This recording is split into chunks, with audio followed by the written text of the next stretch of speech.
ആരാണ് അമ്മ? ഈ ഒരു ചോദ്യത്തിന് ഒട്ടേറെ ഉത്തരങ്ങൾ കാണുമല്ലേ? ആഴിയോളം ആഴമുള്ള സ്നേഹവും ആകാശത്തോളം വിശാലമായ കരുതലുമുള്ളവൾ, മക്കളുടെ സങ്കടങ്ങൾ അറിയുന്നവൾ. ഇങ്ങനെ കരുണയും കരുതലുമായിരുന്ന അമ്മമാർക്ക് ഇപ്പോൾ എന്താണ് സംഭവിക്കുന്നത്? നൊന്തു പ്രസവിച്ച കുഞ്ഞിനെ കൊലപ്പെടുത്തുന്ന സ്ത്രീകളെ അമ്മ എന്ന് വിളിക്കാൻ കഴിയുമോ? തിരുവനന്തപുരം കാട്ടാക്കടയിലെ നവജാത ശിശുവിൻ്റെ മരണത്തിൽ കരളലിയിപ്പിക്കുന്ന കഥകളാണ് കേട്ടത്. കുഞ്ഞിനെ അമ്മ ശ്വാസം മുട്ടിച്ച് കൊലപ്പെടുത്തിയെന്നാണ് പോലീസ് കണ്ടെത്തൽ. പോസ്റ്റ്മോർട്ടം റിപ്പോർട്ട് പുറത്തു വന്നതിന് പിന്നാലെ കാട്ടാക്കട സ്വദേശിനി ഷംനയ്ക്കെതിരെ പോലീസ് കൊലക്കുറ്റം ചുമത്തി കേസ് രജിസ്റ്റർ ചെയ്തു. പ്രതി പോലീസിന്റെ നിരീക്ഷണത്തിലാണ്.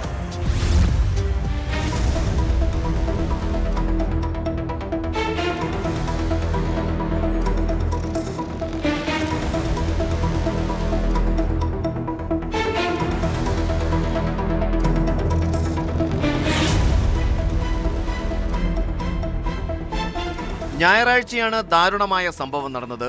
മണ്ഡപത്തിൻകടവ് പൂഴനാട് പ്ലാവിള പുത്തൻവീട്ടിൽ അൽത്താഫ് ഷാനിന്റെ ഭാര്യ ഷംനയുടെ കുഞ്ഞിനെയാണ് മരിച്ച നിലയിൽ ആശുപത്രിയിൽ എത്തിച്ചത്.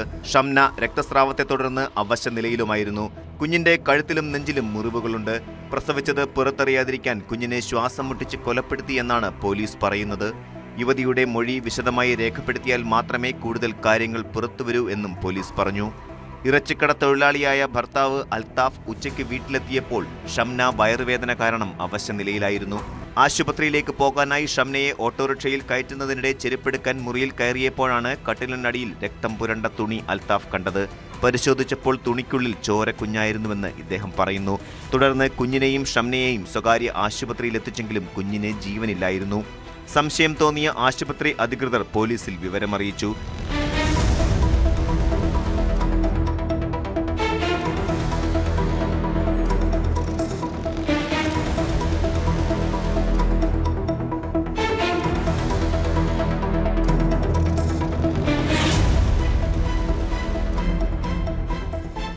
ശിശുവിന്റെ മൃതദേഹം പോസ്റ്റ്മോർട്ടത്തിന് ശേഷം ബന്ധുക്കൾ ഏറ്റുവാങ്ങി സംസ്കരിച്ചു.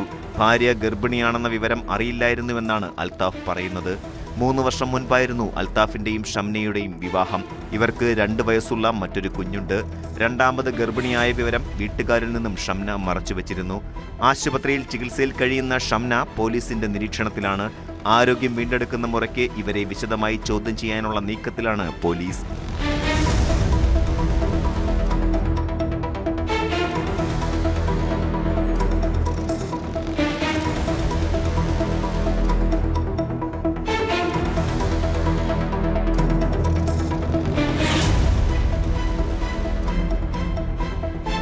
ന്യൂസ് 18 തിരുവനന്തപുരം.